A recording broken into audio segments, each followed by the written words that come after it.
This is actually the good news of salvation, that our God is a loving, compassionate, merciful, and forgiving God. A God who always gives us a second chance. Let us not condemn, so that we will not be condemned. Boys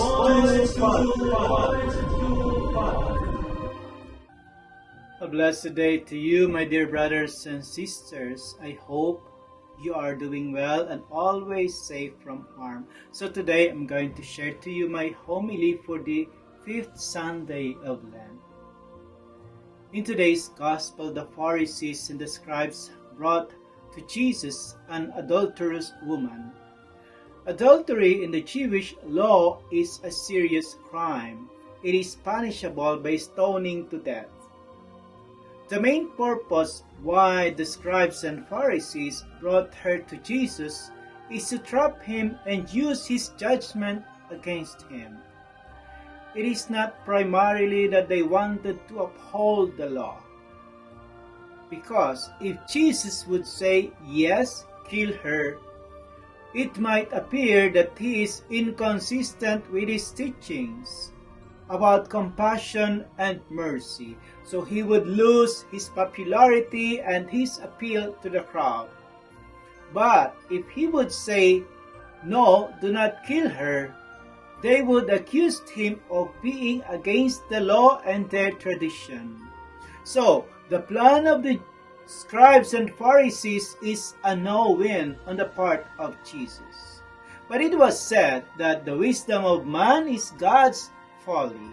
So Jesus knows what is in their minds. Jesus knows their plan. The scribes and Pharisees was caught in surprise with Jesus' response.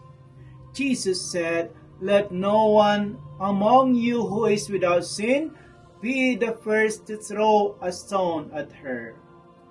These words of Jesus strike them like a sharp sword thrusting their hearts. They realize that they too are sinners, and no one of them can claim that he or she is good and without blemish. Then, realizing their unworthiness to judge the adulterous woman, they drop their stones, and they all depart silently, beginning from the elders. When Jesus was alone with the woman, he asked her, "Woman, where are they? Has no one condemned you?" The woman answers, "No one, sir." Then Jesus says, "Neither do I condemn you. Go, and from now on sin no more." In effect, Christ is saying to her that she has given a second chance. She needs to prove that she can do better next time. The attitude of Jesus, that he did not condemn the woman, does not mean that he condones the sin, but he wanted to help the woman change her life. I remember when I was a philosophy seminarian, once a week we visit those sick in the hospitals as part of our pastoral ministry formation. We talk to them, give some spiritual advices, and pray over them. One day as I approached the room, I saw this man sitting in his bed and his wife is beside him. So I introduced myself and start talking with them. This man says, "You know, brother, it's been a while since I entered the church." And I asked him, "Why?" He said, "Because I know that I am not worthy anymore to receive him in the Eucharist. And I am ashamed to offer him worship and praise because of my past sins. I feel that I was already condemned." Then he started to narrate his past life. He said that before he is only a family driver and a janitor to a particular family. But despite of his small salary, he was able to raise his family in a decent life. Then suddenly, this family whom he served decided to migrate to other country. But because this family care for him and his family, they don't want him to become jobless. So they endorse him to work to their friend's business. In his new job, he received a salary thrice the amount of his previous salary. But his workplace is far from his home and from his family. And because he is receiving a huge amount of money, he started to engage in gambling and impure living, until he decided to leave his family and live with a prostitute he met at the bar.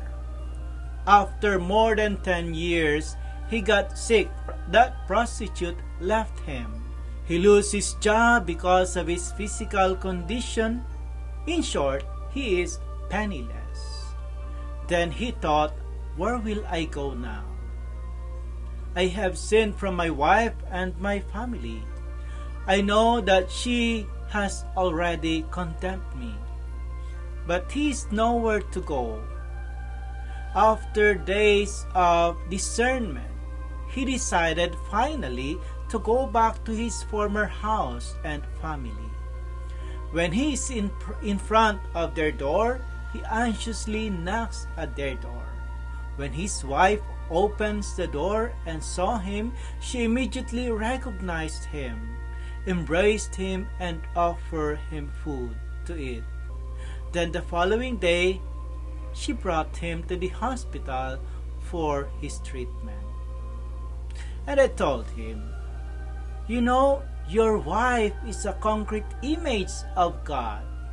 God is like your wife, who doesn't condemn you of your past sins. She welcomes you and gives you a second chance. So why would you hesitate to come to God? If your wife doesn't condemn you, neither our God will condemn you.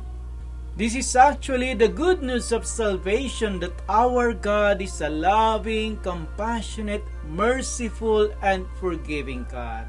A God who always gives us a second chance. Let us not condemn, so that we will not be condemned. Whatever we throw in the air will go back to us. Throw in the air kindness, love, generosity, and forgiveness, and surely it will go back to you. Amen.